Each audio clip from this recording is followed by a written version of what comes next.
Sortir de la honte dans un tel contexte demande beaucoup de travail. Peut-être est-il plus efficace d'agir d'abord sur l'entourage.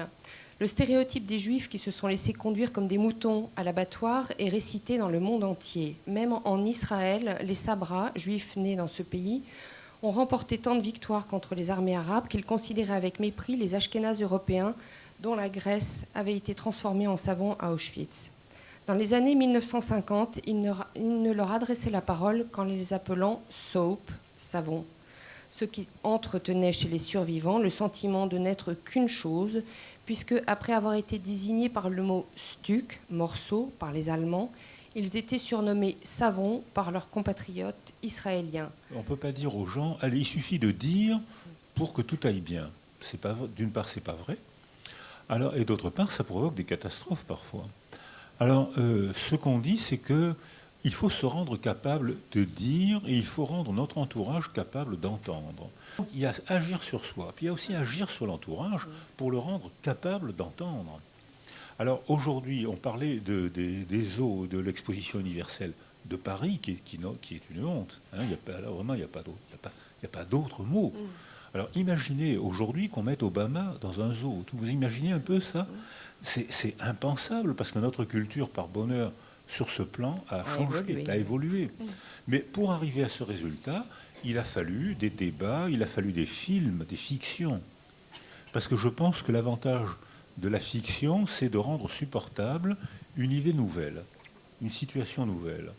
Et la fiction, on entre dans le monde intime de quelqu'un. Et là, tout d'un coup, on voit les choses autrement. Et à ce moment-là, on peut s'affranchir de la honte. Quand j'étais enfant, j'étais considéré comme un sous-homme. C'est-à-dire que ma famille avait disparu, j'ai été arrêté, emprisonné, j'avais 6 ans et demi. J'ai été condamné à mort à 6 ans et demi, j'avais clairement compris. J'avais pas le droit d'aller à l'école. Si j'avais été à l'école, les juifs qui allaient à l'école étaient arrêtés et disparaissaient. Et ils disparaissaient en fumée, c'est le cas de le dire. Hein. C'est pas une métaphore, ça. Donc, je ne sais pas si j'avais un sentiment de honte. J'avais un sentiment d'injustice, de rage contenue, mais je ne sais pas si j'avais un sentiment de honte. Je crois que, en revanche, quand la culture a changé, et après la guerre, quand je racontais ce qui m'était arrivé pendant la guerre, les gens ou bien ne me croyaient pas, ou bien éclataient de rire. Vous avez bien entendu. Les gens éclataient de rire. Qu'est-ce que tu vas raconter? Où est-ce que tu vas chercher tout ça? Mais qu'est-ce que tu racontes?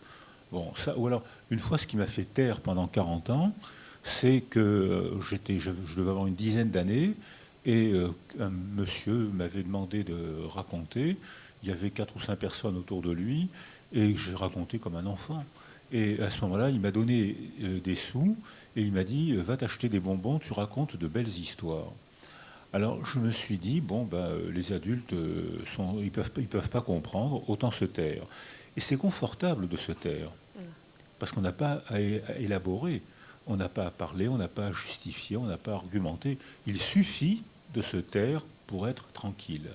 Mais on ne se rend pas compte qu'en se taisant, on s'ampute de toute une partie de notre existence. C'est le sentiment, c'est ça, le sentiment d'être rabaissé tout le temps. Mais c'est moi qui me rabaisse sous votre regard. Parce qu'il m'est arrivé d'être réellement méprisé par des gens dont je n'attendais pas l'estime. Je ne me suis pas senti rabaissé, puisque j'attendais rien d'eux. Ils pouvaient penser de moi ce qu'ils voulaient, ça m'était complètement égal. Mais si j'attends quelque chose de vous, et si je pense que vous pensez que je suis minable, je me rabaisse à votre regard. Et là, c'est le fantasme lilliputien. Elie Wiesel, après la guerre, disait « Il m'est interdit de me taire et il m'est impossible d'en parler. Il m'est interdit de me taire parce que si je me tais, je trahis les miens. Alors quoi? 6 millions de morts en 3 ans pour rien, comme si de rien n'était, c'est pas possible. Il m'est interdit de me taire. Son père est mort dans ses bras. Il était à Auschwitz avec son père, et j'étais à son 80e anniversaire à Paris, et il disait, ben voilà, si il n'y avait pas eu Auschwitz, je serais actuellement, j'aurais un petit métier, probablement en Moravie, probablement. Je suis devenu journaliste, j'ai écrit des livres, j'ai eu le prix Nobel, je suis professeur aujourd'hui à Boston, près de New York. apparemment, tout est réglé, j'ai 80 ans, il m'arrive, son père est mort à Auschwitz, et à côté de lui, et il y avait un quartier de pain pour tenir la journée. Et quand son père est mort, quelqu'un lui a dit « Mais tu vois bien que ton père est mort, tu devrais lui prendre son morceau de pain. » Et le garçon de 14 ans a pris le morceau de pain de son père. Et il dit « J'ai 80 ans, il m'arrive encore de rêver que j'ai tué mon père en lui prenant son pain. » Alors il faut distinguer le secret et le non-dit. Beaucoup de survivants de la Shoah n'ont pas fait secret, contrairement à ce qu'on dit, ils ont fait non-dit. Ils auraient bien aimé en parler. Ils en ont parlé, mais ils en parlaient par touche, pour voir un peu comment la famille allait réagir, pour voir. Et puis la famille ne réagissait pas. Primo Levi, Oui. il rentre avec la rage, le désir de raconter. Il aime beaucoup sa famille, il aime beaucoup sa sœur, avec qui il avait des relations d'attachement importantes. Et il rêvait à Auschwitz, je vais sortir, il y aura le repas de famille, et je leur raconterai. Et il sort, il y a le repas de famille, il y a la fête, on est content de le retrouver, tout le monde a fait des concours de bons plats, on est heureux, il y a de la chaleur et l'affection. Il commence à raconter, la glace tombe autour de la table. Et sa sœur se lève et quitte la pièce. Impossible à entendre. On est en pleine fête familiale, affective, et je raconte des horreurs. La glace tombe. Donc le déni caractérise autant la famille que le blessé. Mais c'est le déni, c'est pas le secret. Primo Levi aurait bien aimé en parler. La plupart des gens, des survivants, auraient bien aimé en parler. Mais ils n'ont pas trouvé le lieu, ni l'oreille qui les rendait capables d'en parler. Donc ils ont fait un non-dit parce qu'ils ne pouvaient pas dire, parce que personne ne pouvait entendre.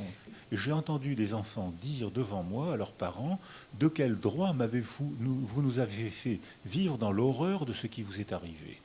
Alors, donc, les communistes ont parlé, leurs enfants ont été gravement, ils avaient des attaques de panique anxieuse parce que toute leur personnalité s'était développée dans l'horreur de ce qui est arrivé aux parents.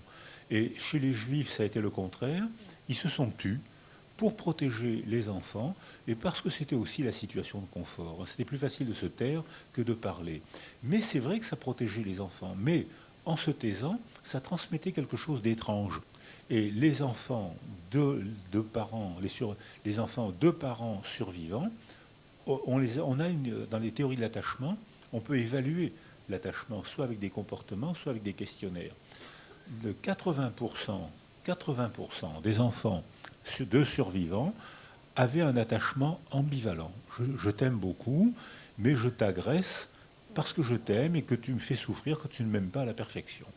Donc je t'agresse. Et cet attachement ambivalent, dans la population générale, c'est 15%. Et dans les enfants de survivants, c'est 80%.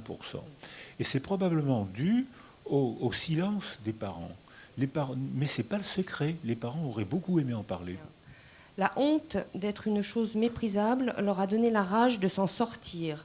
Leur courage excessif, aiguillonné par ce mépris, les poussait à travailler énormément. Un grand nombre de ces morceaux de savon sont devenus universitaires, industriels ou artistes renommés. Tiens, je viens d'écrire « renommé ». La sagesse des mots vient de condenser en 3 phonèmes « renommé », ce que j'essaie de démontrer depuis 3 pages. Ces personnes pouvaient désormais exister aux yeux des autres tranquillement, sans honte, puisqu'elles n'étaient plus nommées morceaux ni savon, elles étaient renommées.